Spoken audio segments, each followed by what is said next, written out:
big part of this work came out of what is equity? And we utilized the definition from Achieving the Dream. And I'll read it just as it is because I want all of us to see really what this means, what equity means. And again, every institution is going to have their own definition of equity, but it should all be planted in this foundation of some similarities here.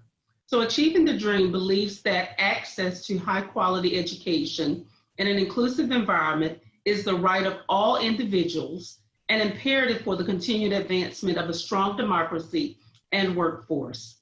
Achieving the Dream also believes higher education institutions have an obligation to work toward better equity for their students. Equity then is grounded in the principles of fairness. In higher education, equity refers to ensuring that each student receives what they need to be successful through the intentional design of the college experience.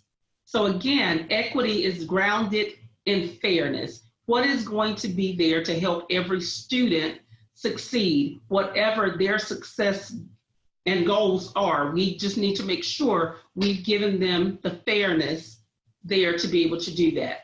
Now, an important aspect of achieving equity is dismantling barriers. So what are those barriers that may be in place? Our Closing the Equity Gap subgroup identified 2 initial steps that are important to the process. The first is define equity and to create a statement of commitment to equity-mindedness. The Achieving the Dream statement that Tiffany discussed earlier might serve as a framework, but colleges should consider their own community and student population when developing their definition of equity. Subpopulations might be historically underserved groups, such as racial and ethnic minorities and first-generation students.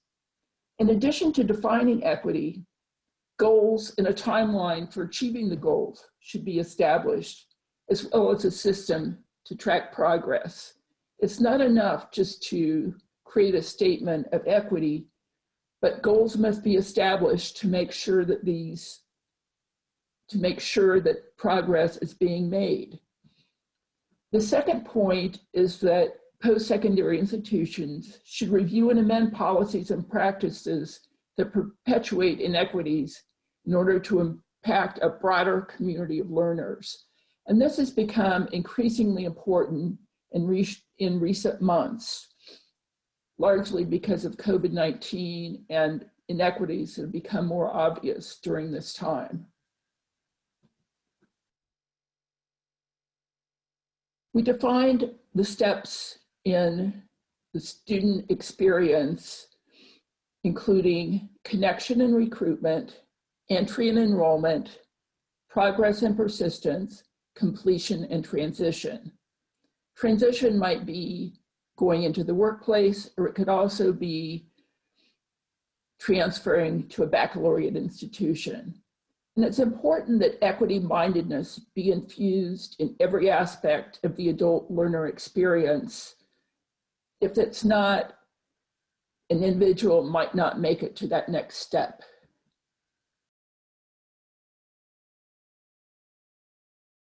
Thank you, Phyllis. The next step in the process is credential completion. And the first highlight and challenge that came out of the adult learner work group was momentum matters. And by that, it means that when an adult learner can see themselves progressing through and making progress, they're more likely to complete. That's when we see the advantages of stackable credentials, but we also see those advantages that are available to those students when they start persisting, when they start moving forward and saying, oh, I've earned this credential by taking these 3 or 4 classes. They then can see themselves completing the degree. The second piece of that is regional collaborations can address historical inequities. We've got to make sure that institutions are making those necessary opportunities to build relationships within your region with business and industry, and making them aware of what your goals are. What are you trying to achieve with your adult learners. And that's oftentimes the opportunities where you can build relationships that have typically not been established. So that takes work on the part of individuals working at the colleges, but it has great benefits for our adult learners. The third piece of that is strategies include alignment between skills and industry. Are we making sure that what we're preparing our adult learners to do in the classroom is what business and industry needs? So we've got to make sure that that alignment is there so they are employable when they complete their credential. Pre-employment and apprenticeships. Are we providing them opportunities to go out into the business and industry and perform their skills? Are they there to learn? Are we giving them those opportunities to do that? The next one is equity and inclusion training. And as Phyllis stated, we've got to make sure that not only do our faculty understand what equity and inclusion means, that our staff knows what equity and inclusion means, but our students understand what that means. And in the bigger picture, do business and industry within our region know what that means? And that making sure their hiring practices are in alignment with what is best practice. And then finally, modifying your recruiting practices for businesses becomes essential.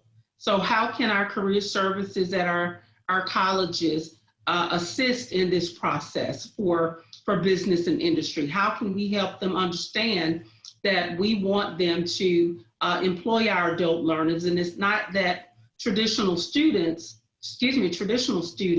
but it is an older student who then still has those skills necessary to come in and be a valuable employee.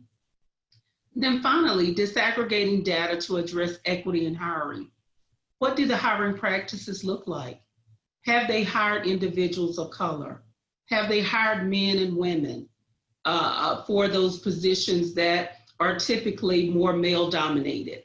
Have women had those opportunities for manufacturing positions? So looking at the data to address the hiring, equity in hiring practices becomes so important right now. And I think even more so as we've gotten to this time of racial injustices all over the country, it's become even more important that business and industry look at those things as well.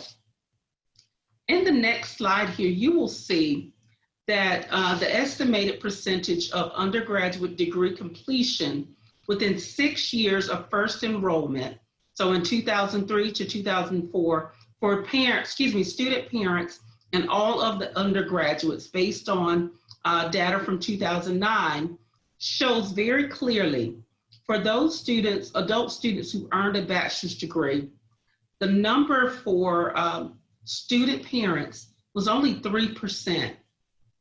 All other undergraduate students is 37%.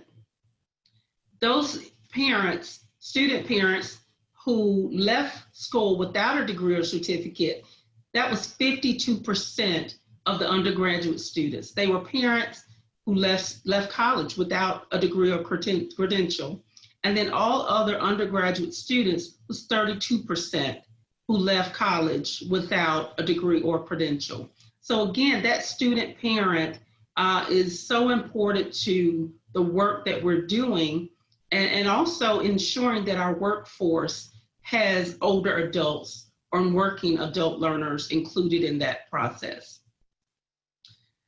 The recommendations for our, credential completion shows that we need to expand workforce consortiums to increase partnerships that support apprenticeships and other workforce opportunities for all adult students.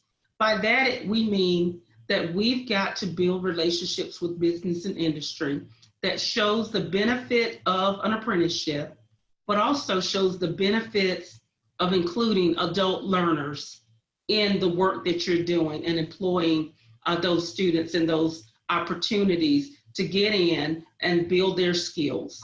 That's going to be essential to us making sure that our adult learners are leaving with credentials.